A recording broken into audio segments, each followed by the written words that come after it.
Hello दोस्तों। इस कहानी में मैं एक लड़की का रोल निभा रही हूँ। मैं 17 साल की नौजवान खूबसूरत लड़की थी और वे 39 साल के शादीशुदा आदमी। ये है हमारी लव स्टोरी। एक दिन खाली बैठे मैंने फेसबुक पर एक अनजान आदमी को फ्रेंड रिक्वेस्ट भेज दी, जो दिखने में बहुत हैंडसम था। उस आदमी ने उसी रात फेसबुक पर मेरी भेजी फ्रेंड रिक्वेस्ट एक्सेप्ट कर ली। तुम्हें पता है कि तुम इस साड़ी में कितनी खूबसूरत लग रही हो, उसने मैसेज किया। थैंक्स, मुझे भी तुम्हारी डीपी अच्छी लगी। इसी तरह हमने बातें करनी। मैं नेचर से काफ़ी शर्मीली थी। मेरे काफ़ी अच्छे दोस्त भी थे, लेकिन साजिद जैसा दोस्त होना काफ़ी स्पेशल था मेरे लिए। 1 महीने की चैटिंग के बाद हमने स्काइपिंग करना भी शुरू कर दिए। हम उस पर बातें कम और एक दूसरे को घंटों निहारना ज़्यादा करते थे। एक रात वह मेरे साथ वीडियो कॉल पर था। उसने बोला, ऐसे देखते देखते कहीं प्यार ना हो जाए। खैर, अब हम रोज़ ही वीडियो कॉल करने लग गए। हम इतने पास आ चुके थे कि हम एक रियल कपल की तरह बिहेव करने लगे थे। हम रोमांस करते, एक दूसरे को चिढ़ाते और थोड़ी लड़ाई भी करते। कहने का मतलब था कि एक 17 साल की लड़की को 39 साल के आदमी से प्यार हो गया था। जिस तरह से प्यार की कोई उम्र नहीं होती, उसी तरह से हम दोनों को भी अपना रिश्ता बिल्कुल गलत नहीं लगा। हमें नहीं लगा कि हमने कुछ गलत काम किया है। इसी दौरान उसकी बीवी और बच्चे इससे मिलने आए।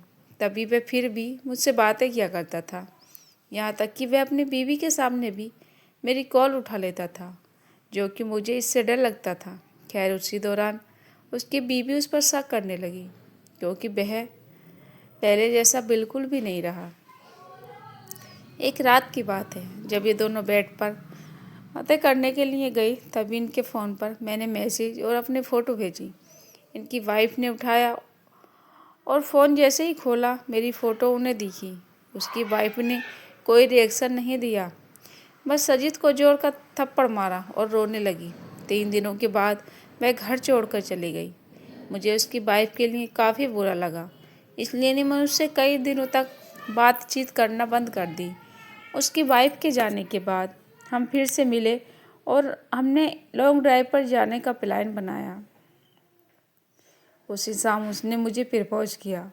मुझे सिर्फ तुम ही चाहिए और कुछ नहीं। अपनी जवानी में मैं काफ़ी सारी लड़कियों से मिल चुका, पर तुम ही एक ऐसी लड़की हो जिसने मेरा दिल चुराया है। वहाँ कुछ देर के लिए शांति छा गई। फिर उसने मुझे आई लव यू बोला। उसकी आंखों में आंसू थे। हम एक दूसरे से बातें करना चाहते थे, गला लगना चाहते थे। फिर हम अपने अपने घर वापस आ गए।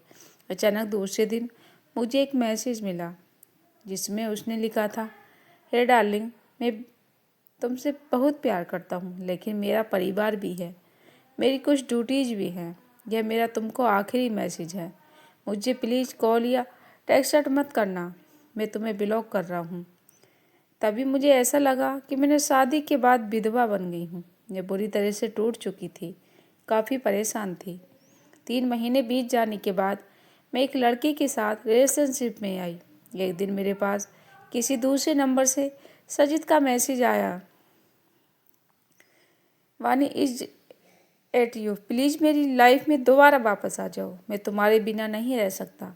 मैं समझ गई कि यह उसका नंबर और फूट फट कर रोने लगी। 1 घंटे की चैटिंग के बाद मेरा दिल फिर से पिघलने लगा। मेरा बॉयफ्रेंड को भी सबकी चीज़ों में कुछ नहीं पता था। मैंने उससे सब कुछ छुपा कर रखा था। मैंने उस पूरी रात केवल सजीद से बातें की।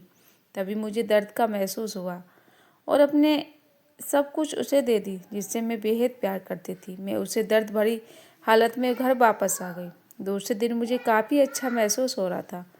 अब मुझे पूरी तरह से एहसास हो चुका था कि वह मुझे कभी नहीं छोड़ेगा। अब मैं प्यार पाने के लिए इतनी ज़्यादा एक्साइटेड नहीं थी। अपना सब कुछ खोने के बाद मेरी सोच काफ़ी बदल गई। मैं एक औरत बन चुकी थी। उस दिन मुझे पता चल चुका था कि प्यार का असली मायना क्या होता है। एक दिन मैंने अपनी फीलिंग के बारे में सजीद को बताया। वो बोला कि मुझे हमेशा के लिए छोड़ दे। उसने कहा कि कोशिश करेगा। धीरे धीरे सजीद का नाम मेरी ज़िंदगी से मिटता चला गया और मैंने उसका नंबर डिलीट कर दिया और उसने भी मुझे ब्लॉक कर दिया। मेरे फिर उसे कभी टेस्ट नहीं किया, लेकिन उसकी यादें आज भी मुझे डराती हैं। मैं खुश थी कि मैं इस अजीब से लगने वाले रिश्ते से बाहर आई, लेकिन आज भी वह आदमी मेरा पहला प्यार रहेगा। मैं भगवान से दुआ मांगती हूँ कि मुझे जब भी कोई दे तो वह एकदम सजी जैसा हो। दोस्तों, कहानी अच्छी लगे तो वीडियो को लाइक शेयर करके चैनल को सब्सक्राइब कीजिएगा। धन्यवाद।